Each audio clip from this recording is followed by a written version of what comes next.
ਸਤਿ ਸ਼੍ਰੀ ਅਕਾਲ। ਮੈਂ Varjeet ਪਾਲੀਆ IAS SDM Barnala ਅਤੇ ਤਪਾ ਹਾਂ। ਅੱਜ ਮੈਂ ਪਿੰਡਾਂ ਵਿੱਚ ਕੋਵਿਡ ਦੇ ਵੱਧ ਰਹੇ ਪ੍ਰਕੋਪ ਬਾਰੇ ਗੱਲ ਕਰਨ ਵਾਲਾ ਹਾਂ। ਇਸ ਪ੍ਰਕੋਪ ਦਾ ਟਾਕਰਾ ਕਰਨ ਲਈ ਅਸੀਂ ਪਿੰਡ ਚੰਨਨਵਾਲ ਵਿਖੇ ਇੱਕ ਪੇਂਡੂ ਸੰਜੀਵਨੀ ਕਮੇਟੀ ਦੀ ਸਥਾਪਨਾ ਕੀਤੀ, ਜਿਸ ਨਾਲ ਅਸੀਂ ਇਸ ਮਹਾਮਾਰੀ ਨਾਲ ਪਿੰਡ ਪੱਧਰ ਤੇ ਲੜ ਪਾ ਰਹੇ ਹਾਂ। ਸਭ ਤੋਂ ਪਹਿਲਾਂ ਮੈਂ ਪਿੰਡ ਦੇ ਹਾਲਾਤ ਅਤੇ ਕੋਵਿਡ ਬਿਮਾਰੀ ਦੀ ਗੰਭੀਰਤਾ ਦੇ 3 ਲੈਵਲਸ ਬਾਰੇ ਸਮਝਾਉਣਾ ਚਾਹਾਂਗਾ। ਲੈਵਲ 1 ਹੁੰਦਾ ਹੈ ਜਦੋਂ ਕੋਵਿਡ ਦਾ ਕੋਈ ਵੀ ਪੋਜ਼ਿਟਿਵ ਮਰੀਜ਼ ਉਸ ਦੇ ਬਿਮਾਰੀ ਦੇ ਲੱਛਣ ਜ਼ਿਆਦਾ ਖਤਰਨਾਕ ਨਹੀਂ ਹੁੰਦੇ। ਅਜਿਹੇ ਮਰੀਜ਼ ਘਰੇ ਹੀ ਇਕਾਂਤਵਾਸ ਵਿੱਚ ਬੇਸਿਕ ਇਲਾਜ ਨਾਲ ਠੀਕ ਹੋ ਜਾਂਦੇ ਨੇ। ਪਰ ਅਸਲੀਅਤ ਇਹ ਹੈ ਕਿ ਪਿੰਡਾਂ ਵਿੱਚ ਕਾਫੀ ਮਰੀਜ਼ ਅਜਿਹੇ ਨੇ ਜਿਨ੍ਹਾਂ ਨੂੰ ਬੁਖਾਰ ਖਾਂਸੀ ਦੇ ਲੱਛਣ ਨੇ, ਪਰ ਉਹ ਕੋਵਿਡ ਟੈਸਟ ਨਹੀਂ ਕਰਵਾ ਰਹੇ। ਇਸ ਕਰਕੇ ਇਹ ਲੈਵਲ 1 ਦੇ ਮਰੀਜ਼ ਪਹਿਚਾਣ ਵਿੱਚ ਨਹੀਂ ਆ ਰਹੇ ਅਤੇ ਨਾ ਹੀ ਉਹ ਬੇਸਿਕ ਇਲਾਜ ਅਤੇ ਦਵਾਈਆਂ ਲੈ ਰਹੇ ਨੇ। ਜਦੋਂ ਮਰੀਜ਼ ਦੀ ਬਿਮਾਰੀ ਦੇ ਲੱਛਣ ਥੋੜੇ ਗੰਭੀਰ ਹੋ ਜਾਂਦੇ ਨੇ, ਤਦ ਅਜਿਹੇ ਮਰੀਜ਼ ਲੈਵਲ 2 ਦੇ ਮਰੀਜ਼ ਬਣ ਜਾਂਦੇ ਨੇ। ਇਹਨਾਂ ਮਰੀਜ਼ਾਂ ਨੂੰ ਤੁਰੰਤ ਲੈਵਲ 2 ਦੀ ਕੋਵਿਡ ਆਈਸੋਲੇਸ਼ਨ ਫੈਸਿਲਿਟੀ ਵਿੱਚ ਦਾਖਲ ਕਰਵਾਉਣਾ ਜ਼ਰੂਰੀ ਹੈ, ਜਿੱਥੇ 24 ਘੰਟੇ ਡਾਕਟਰ ਦੀ ਨਿਗਰਾਨੀ ਵਿੱਚ ਮਰੀਜ਼ ਦਾ ਇਲਾਜ ਹੁੰਦਾ ਹੈ ਅਤੇ ਆਕਸੀਜਨ ਜਾਂ ਹੋਰ ਦਵਾਈਆਂ ਦਿੱਤੀਆਂ ਜਾਂਦੀਆਂ ਨੇ।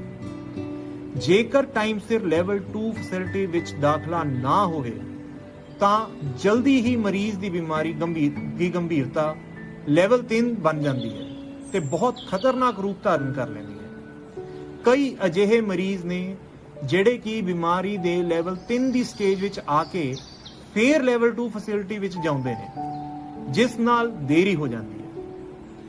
ਇਹਨਾਂ ਨੂੰ ਫਿਰ ਵੱਡੇ ਮਲਟੀ ਸਪੈਸ਼ਲਿਟੀ ਲੈਵਲ 3 ਹਸਪਤਾਲਾਂ ਵਿੱਚ ਦਾਖਲਾ ਕਰਵਾਉਣਾ ਪੈਂਦਾ ਹੈ। ਕਈ ਮਰੀਜ਼ ਅਜਿਹੇ ਵੀ ਨੇ ਜੋ ਕਿ ਬਿਮਾਰੀ ਦੇ ਲੈਵਲ 3 ਸਟੇਜ ਵਿੱਚ ਆ ਕੇ ਫਿਰ ਵੀ ਹਸਪਤਾਲ ਨਹੀਂ ਜਾਂਦੇ ਅਤੇ ਘਰੇ ਹੀ ਦਮ ਤੋੜ ਦਿੰਦੇ ਨੇ। ਇਹੀ ਪਿੰਡਾਂ ਵਿੱਚ ਵੱਧ ਰਹੀ ਮੌਤਾਂ ਦਾ ਕਾਰਨ ਹੈ।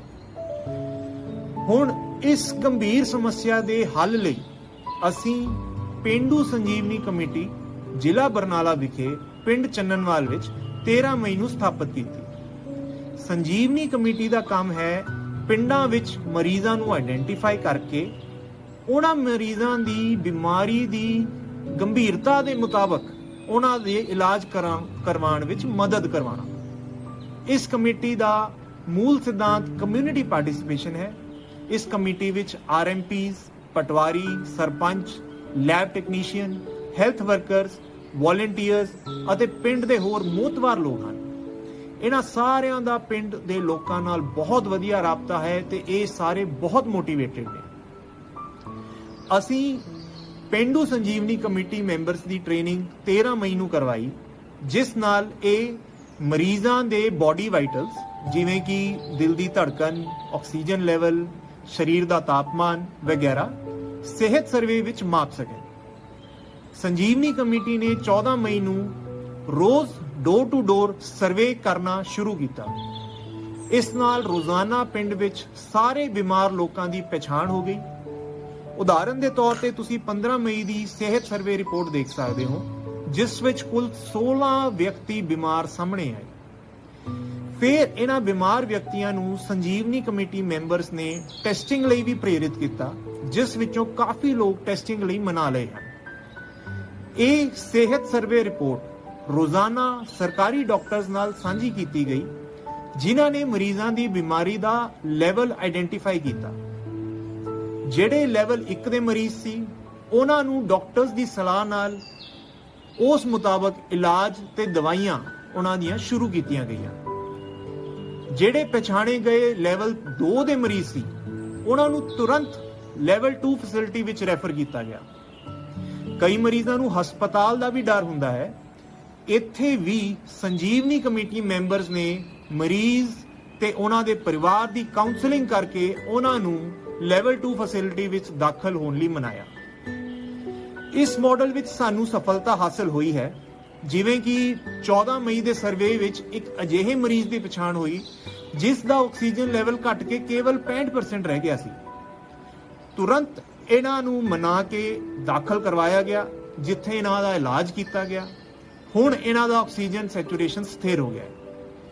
ਦੇਖੋ, ਸੰਜੀਵਨੀ ਕਮੇਟੀ ਦੀ ਮਿਹਨਤ ਸਦਕਾ ਇਸ ਮਰੀਜ਼ ਨੂੰ ਟਾਈਮ ਸਿਰ ਇਲਾਜ ਮਿਲਿਆ ਨਹੀਂ ਤਾਂ ਇਹ ਮਰੀਜ਼ ਕਦੇ ਪਛਾਣ ਵਿੱਚ ਵੀ ਨਾ ਆਉਂਦਾ ਅਤੇ ਦੇਰੀ ਵੀ ਹੋ ਸਕਦੀ ਸੀ। ਇਸੇ ਤਰ੍ਹਾਂ ਸਰਵੇ ਵਿੱਚ ਪਛਾਣੇ ਗਏ ਬਾਕੀ ਮਰੀਜ਼ਾਂ ਵਿੱਚੋਂ ਹੁਣ ਤੱਕ 11 ਮਰੀਜ਼ਾਂ ਦੇ ਕੋਵਿਡ ਟੈਸਟ ਵੀ ਕਰਵਾਏ ਗਏ ਨੇ। ਇਹਨਾਂ ਨੂੰ ਬੇਸਿਕ ਦਵਾਈਆਂ ਘਰੇ ਹੀ ਮੁਹੱਈਆ ਕਰਵਾਈਆਂ ਗਈਆਂ ਨੇ ਡਾਕਟਰ ਦੀ ਸਲਾਹ ਨਾਲ। ਸਾਰੇ ਪਛਾਣੇ ਗਏ ਮਰੀਜ਼ਾਂ ਦੀ ਹਰ ਰੋਜ਼ ਬੋਡੀ ਵਾਈਟਲਸ ਚੈੱਕ ਕੀਤੇ ਜਾਂਦੇ ਨੇ ਤਾਂ ਕਿ ਜੇਕਰ ਕਿਸੇ ਵੀ ਮਰੀਜ਼ ਦੀ ਹਾਲਤ ਗੰਭੀਰ ਹੋ ਜਾਂਦੀ ਹੈ ਤਾਂ ਟਾਈਮ ਸਿਰ ਹੀ ਉਸ ਨੂੰ ਲੈਵਲ 2 ਫੈਸਿਲਿਟੀ ਵਿੱਚ ਰੈਫਰ ਕੀਤਾ ਜਾਵੇ। ਉਦਾਹਰਨ ਦੇ ਤੌਰ ਤੇ ਤੁਸੀਂ ਕਿਸੇ ਇੱਕ ਪੇਸ਼ੈਂਟ ਦੀ ਸੰਜੀਵਨੀ ਕਮੇਟੀ ਦੁਆਰਾ ਬਣਾਈ ਓਵਰਆਲ ਮੋਨੀਟਰਿੰਗ ਰਿਪੋਰਟ ਦੇਖ ਸਕਦੇ ਹੋ।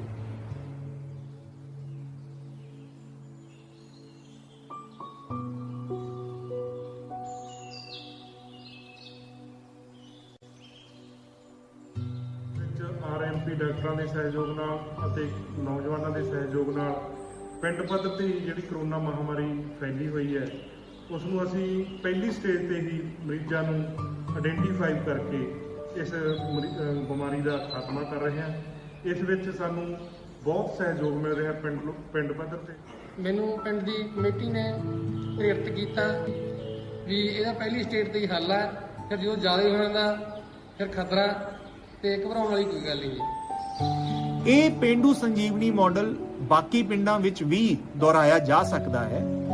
ਇਸ ਮਾਡਲ ਤਹਿਤ ਪਿੰਡੂ ਸੰਜੀਵਨੀ ਕਮੇਟੀਆਂ ਨੂੰ ਸੰਬੰਧਿਤ CHO ਨਾਲ ਲਿੰਕ ਕੀਤਾ ਜਾਏਗਾ। ਬਲਾਕ ਪੱਧਰ ਤੇ ਬਲਾਕ ਸੰਜੀਵਨੀ ਕਮੇਟੀ ਇਸ ਨੂੰ ਮੋਨੀਟਰ ਕਰ ਸਕਦੀ ਹੈ, ਜਿਸ ਵਿੱਚ SMO ਅਤੇ ਬਾਕੀ ਐਡਮਿਨਿਸਟ੍ਰੇਸ਼ਨ ਦੇ ਆਫੀਸਰਸ ਹੋ ਸਕਦੇ ਨੇ। ਜ਼ਿਲ੍ਹਾ ਪੱਧਰ ਤੇ ਇਸ ਨੂੰ ਜ਼ਿਲ੍ਹਾ ਸੰਜੀਵਨੀ ਕਮੇਟੀ ਮੋਨੀਟਰ ਕਰ ਸਕਦੀ ਹੈ, ਜਿਸ ਵਿੱਚ DC ਸਾਹਿਬ ਅਤੇ ਸਿਵਲ ਸਰਜਨ ਹੋ ਸਕਦੇ ਨੇ। ਮੈਨੂੰ ਉਮੀਦ ਹੈ ਕਿ ਇਸ ਮਾਡਲ ਰਾਹੀਂ ਅਸੀਂ ਪਿੰਡਾਂ ਵਿੱਚ ਕੋਵਿਡ ਨੂੰ ਮਾਤ ਦੇ ਸਕਾਂਗੇ। ਬਹੁਤ ਬਹੁਤ ਧੰਨਵਾਦ। ਪਿੰਡੂ ਸੰਜੀਵਨੀ ਕਮੇਟੀ ਨੇ ਪਿੰਡ ਚੰਨਣਵਾਲ ਦੇ ਲੋਕਾਂ ਦੇ ਵਿੱਚ ਇੱਕ ਆਸ ਦੀ ਕਿਰਨ ਜਗਾਈ ਆ ਕਿ ਇਸ ਮਹਾਮਾਰੀ ਨੂੰ, ਇਸ ਕਰੋਨਾ ਮਹਾਮਾਰੀ ਨੂੰ ਹਰਾਇਆ ਜਾ ਸਕਦਾ ਹੈ। ਪੂਰਾ ਪਿੰਡ ਵੱਧ ਚੜ ਕੇ ਸਾਡੀ ਟੀਮ ਦਾ ਸਾਥ ਦੇ ਰਿਹਾ ਹੈ।